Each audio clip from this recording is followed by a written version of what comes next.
Bienvenue sur le plateau de votre quotidienne. Oui, tous les jours, midi, 18h, 23h, sur une seule chaîne, la numéro 23 du satellite Éclair TV. On vous parle de tout ce qui se passe en Guadeloupe. Vous connaissez déjà le principe et surtout, on vous présente les forces vives. Oui, les talents de notre île. Et là, on va laisser le côté artistique de côté, c'est-à-dire chanteurs, tous ceux qui sont devant la caméra. On va juste passer derrière la caméra. Parce que oui, il y a des talents derrière la caméra. D'ailleurs, je reçois un réalisateur de talent.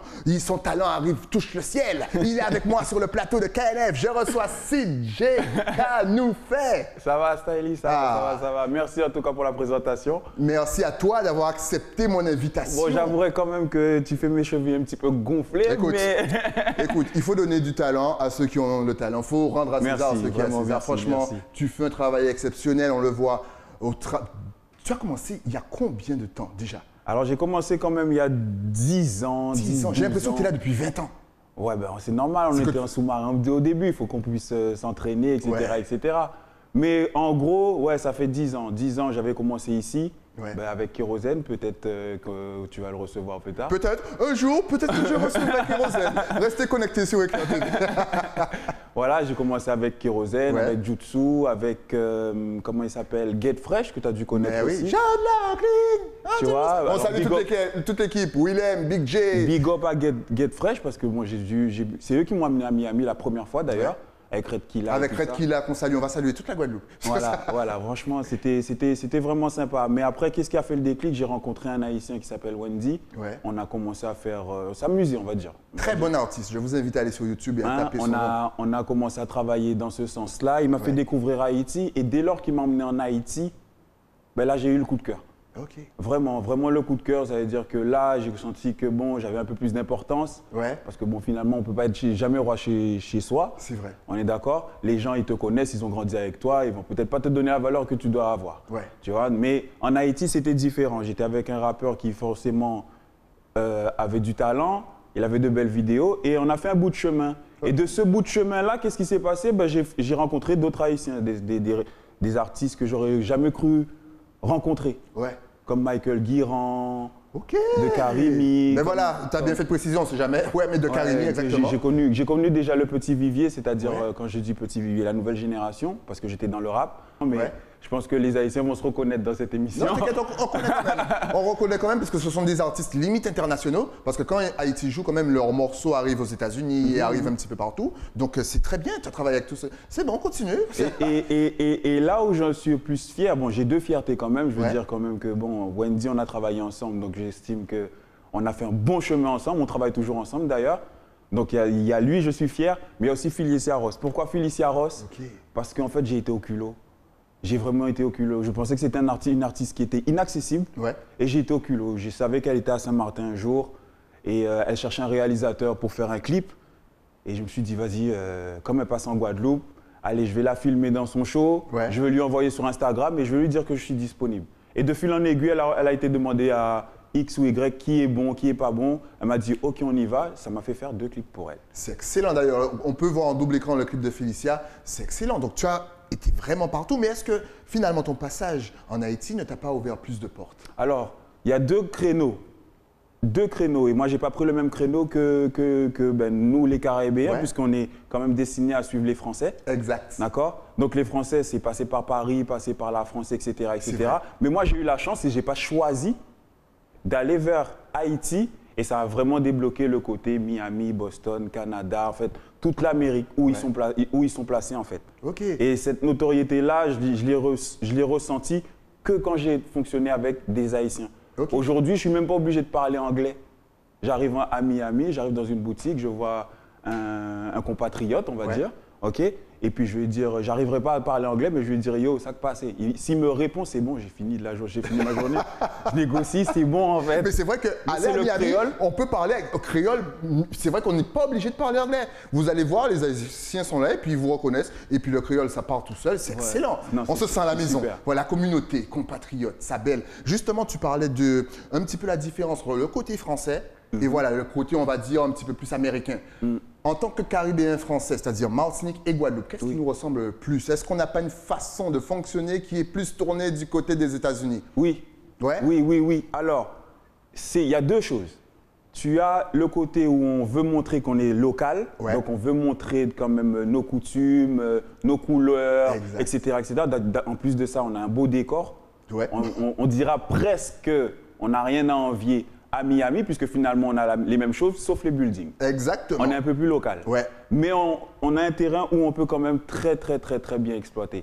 Mais par rapport à là où on est situé, je pense que c'est plus vers l'Amérique qu'on devrait se retourner. Mais même notre façon de penser, de réaliser, de travailler, est-ce qu'on n'est pas plus américain que français? Oui. Sans renier notre côté français, bien entendu, mais c'est vrai qu'on a l'impression que voilà, le travail se fait plus facilement, même pour les auto-entrepreneurs, parce que tu n'es pas le seul à dire ça. Il y a plein de personnes ayant créé leur entreprise qui ont trouvé qu'en fait, voilà, ça allait plus vite aux États-Unis, que bon, c'est clair qu'il n'y a pas les mêmes facilités, mais une fois que tu sais ce que tu veux faire, où tu vas, quoi. Là-bas, ce qui est important, et c'est pour ça que tout le monde a des chances de réussir là-bas, c'est que là-bas, ce n'est pas une question de CV ou d'école, c'est de savoir-faire. Exact. C'est vraiment le savoir-faire. Tu as du talent, montre-moi ce que tu sais faire. Ok, tu sais faire ça, je peux te donner du boulot pour ça. Voilà, exact, tu as tout dit. Mais tu es resté combien de temps exactement en Haïti? Parce qu'à un moment, moi, je croyais que tu étais là-bas toujours. Je le cherche, je lui dis, bon, quand est-ce que tu rentres en Guadeloupe pour faire l'émission? Non, mais ça fait au moins 2 ans que je suis ici. Oui, non, mais en fait, je faisais beaucoup l'aller-retour. J'ai eu l'occasion d'y aller très souvent et même faire que, par exemple, des fois, des passages en Guadeloupe pour une semaine. Mais j'ai toujours gardé mon pied à terre ici. Pourquoi? Parce que je me suis dit que forcément, tout ce que j'apprends dehors, il faut que je le ramène ici et avec tout ce savoir-là, pouvoir créer quelque chose. Créer quelque chose. Je ne vais pas m'avancer trop, mais je vais quand même dire que j'ai quand même un long métrage qui est déjà écrit. Il a senti la question arriver. Ouais, non, mais je vais... Parce qu'à la base, lui, au début, il voulait faire des films. Il ne vous le dit pas, hein, mais à la base, lui, c'est un réalisateur de fou. Et encore une fois, quand on voit ses clips, depuis tout à l'heure, vous voyez les clips, comment c'est propre, c'est réalisé d'une main de maître. On n'attend que ça. On n'attend que le court-métrage. En plus, tu as vu, maintenant, on a plein de réalisateurs, comédiens. Ça commence à prendre forme. Oui, ça commence à prendre. Et ce que j'apprécie, en fait, c'est qu'ici, on a réussi à quand même créer des moyens. On n'a pas les moyens d'Amérique, on n'a pas les moyens de la métropole. On n'a pas de studio, on n'a pas d'endroit où louer des caméras, ni d'acheter des objectifs, etc., etc. Et en plus de ça, on doit tout acheter par nous-mêmes. C'est-à-dire la caméra, ça y est, on va la prendre cash, on va s'endetter, etc., etc. Et pourtant, le marché, finalement, des fois, il permet, des fois, il ne permet pas, selon le créneau qu'on a choisi. Exact. Parce que pour avoir ce résultat, forcément, tu ne travailles pas avec un matériel qui coûte 4 €. Je suis donc, parce que souvent, c'est vrai qu'un artiste va venir te voir, va te dire, est-ce que tu peux me faire un rabais sur le clip? Est-ce que c'est déjà arrivé? Alors, ça arrive, oui. Mais est-ce que tu te mets en colère? Non. Alors, je critique plus la qualité. D'accord. Je critique plus la qualité, je suis plus du côté créatif. Par contre, dès qu'on a choisi de dire oui au client, on se doit de lui donner la qualité que la boîte propose. Ok. Donc, c'est un choix. Et des fois, ce choix-là, pourquoi je le fais?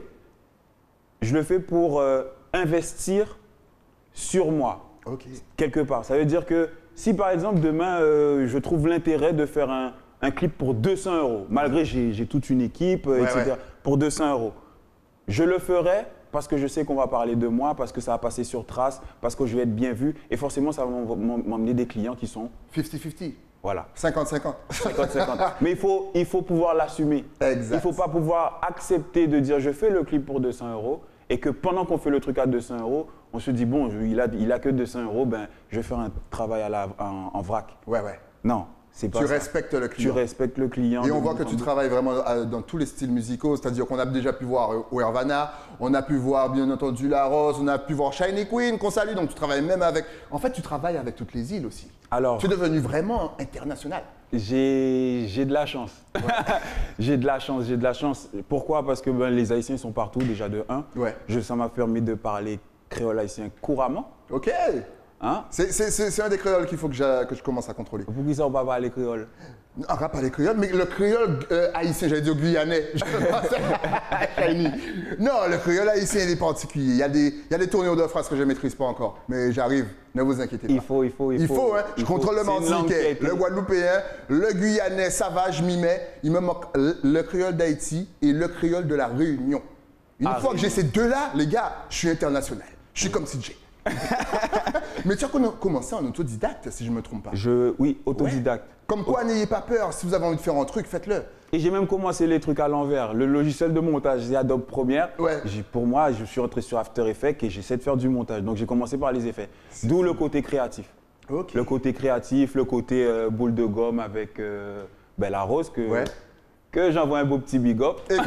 Et que j'attends sur le plateau. En tout cas, le clip est super bien fait. Comme disait mon ami réalisateur, on a l'impression, on a envie de manger des bonbons. Franchement, il est bien réalisé. En plus, regardez-moi ce clip. On a l'impression que c'est une Américaine.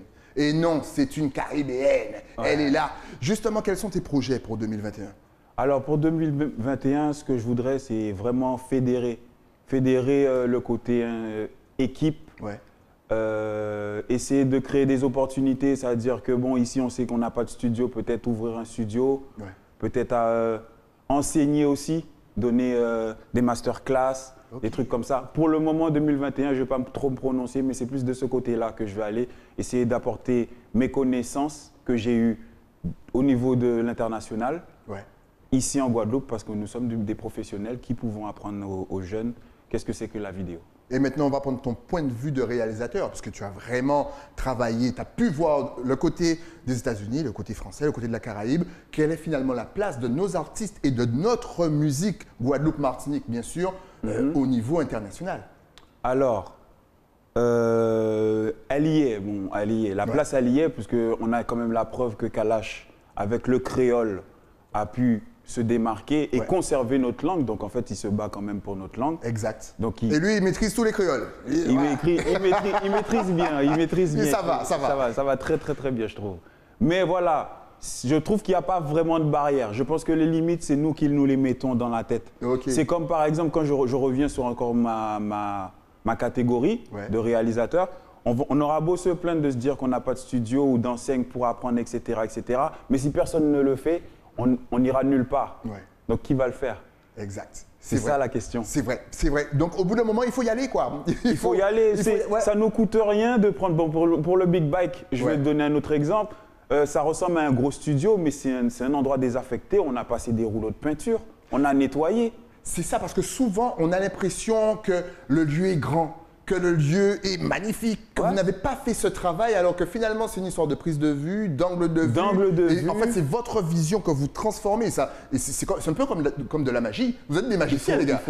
Il faut oser, il faut faire rêver, surtout. Il faut faire rêver. Il faut faire rêver. Moi, la marque que j'ai essayé de diffuser, en tout cas pour me diversifier des autres, c'est les effets spéciaux, donc un peu le côté créatif, un peu le côté foufou, mais surtout la couleur.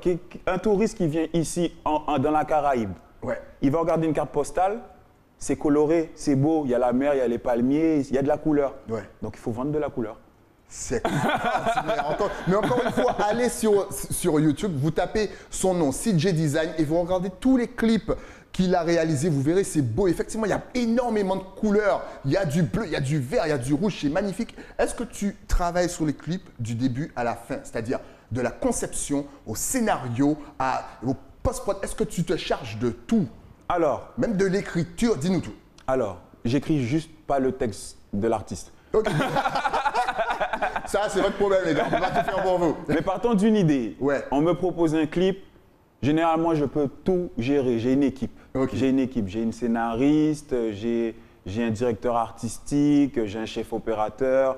J'ai une équipe. J'ai une vraie équipe. Par contre, si la personne veut organiser de lui-même, il peut venir organiser de lui-même. Ah, tu le laisses, s'il vient avec son idée, dire bon voilà, j'ai ça comme scénario.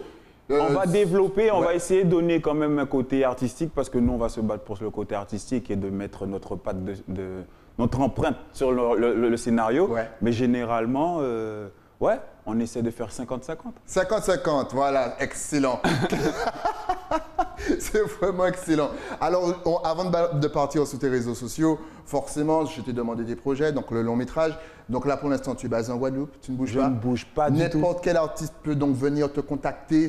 Voilà, si le travail te plaît. Si le projet te plaît, tu es partant. Oui. Encore une fois. Oui, non, mais généralement, je travaille avec tout le monde. Vous êtes à combien? Parce que là, je suppose que quand même, tu n'es pas tout seul. Là encore, on voit ça. Et toi, il a travaillé avec tous les artistes. Tu n'es pas tout seul dans ton équipe. Finalement, tu es mine de chef d'entreprise. Oui. Tu es accompagné. Je suis accompagné, oui, effectivement. J'aime pas dire chef d'entreprise. Mais mine de d'accord, on ne le dira pas. Mais mine de tu as une équipe derrière toi. Oui, j'ai une équipe. Ouais. J'ai une vraie équipe solide. J'ai Jenna qui fait mon marketing, qui s'occupe de mes réseaux sociaux.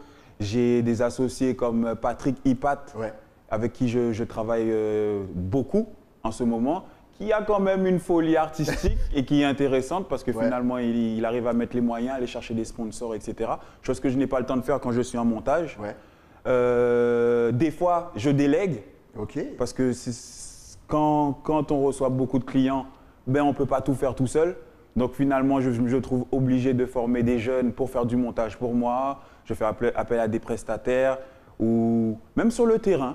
Même sur le terrain, on fait appel à des prestataires, de lumière, etc. pour alléger le travail quand même. Voilà, donc mais c'est un coût. C'est un beau message parce qu'effectivement, voilà, tu ne peux pas tout faire quand même. Il faut apprendre à déléguer pour faire un travail propre et beau. Et un travail propre, c'est pas juste avoir l'équipe. Quand on dit qu'un travail est propre, en vérité, les gens s'attardent sur la qualité d'image.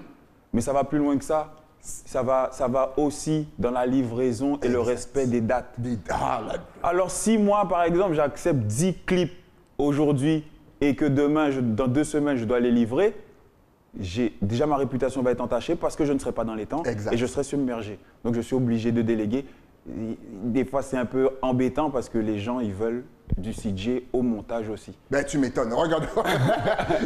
Je ne sais même pas si les gens ont écouté ce qu'on racontait. Je pense qu'ils ont regardé que les clips. En tout cas, merci pour le travail que tu fais. C'est l'heure maintenant de donner tes réseaux sociaux parce que je suis sûr que les téléspectateurs veulent prendre plus d'informations sur toi. Donc, est-ce que tu es connecté sur Facebook, Instagram, TikTok? Vas-y, donne-nous tout pendant qu'on regarde ce beau petit clip. TikTok, non. Parce non, que, pas encore. Non, je dirais pas encore, mais je dirais non. Catégoriquement parce que TikTok va... J'ai pas le temps. TikTok va nous mettre à la rue, nous réalisateurs. Et c'est vrai, t'as vu? Tout le monde fait des sketchs, tout le monde fait des effets spéciaux, tout le monde. Et même ma compagne est arrivée à me dire un jour, mais tu vois comment c'est facile sur TikTok, pourquoi tu fais pas ça sur After Effects? Et non, mais tout a commencé avec Instagram, avec les effets et compagnie. Tu vois comment je mets un filtre? Non, toi, tu te prends le... mais Snapchat aussi. Mais oui. Moi, j'étais parti sur le principe que j'aime les grains de la peau, j'aime le grain cinéma. Les gens, ils ne veulent pas de ça. Je veux apparaître beau comme le filtre Snapchat. Comme le filtre, voilà. Et maintenant, ils te parlent de filtre. Donc, maintenant, il faut filtrer les Maintenant, il faut filtrer. Ça doit vous mettre en colère, vous les réalisateurs. En tout cas, est-ce que tu es connecté sur les réseaux? Après, ce petit coup de gueule, moi, je te rejoins. Parce qu'on m'a sorti cette histoire de filtre. Et là, oh, les gars. Donc, ce qui est bien avec toi, c'est que c'est CJ Design partout. Voilà, vous tapez CJ Design Facebook, partout. Instagram, Twitter. Et l'adresse mail contact@cjdesign.com. Tout est dit, tout est là, noté. Encore une fois, allez sur YouTube, trouvez ces clips, likez et partagez le travail. Merci d'être venu sur le plateau pour nous partager ton expérience. C'est moi qui te remercie. C'était excellent. Et puis, le prochain invité, vu que tu l'as annoncé tout à l'heure, on va le recevoir tout de suite. Mais merci à toi. Et dès qu'il y a une petite nouveauté, un petit clip, tu n'hésites pas à envoyer. Tu repasses. J'envoie. Hein? J'envoie. Tu veux l'envoyer? Ouais. Mais déjà, il faut envoyer la pub. Donc, est-ce que tu envoies... Ah ben, on va faire un petit truc. tu envoies la pub et tu annonces le prochain invité. C'est parti. Waouh. Ta caméra est là, en face. Ma caméra est là? Voilà. Alors, tout de suite, dans un instant, sur le prochain épisode de... KNF. De? KNF. Kanoufé. De Kanoufé. On l'a refait. C'est pas grave, c'est comme ça, c'est le live. Alors, c'est le live. Alors, tout de suite, nous allons accueillir notre prochain invité sur le prochain épisode Kanou Café, Kérosène.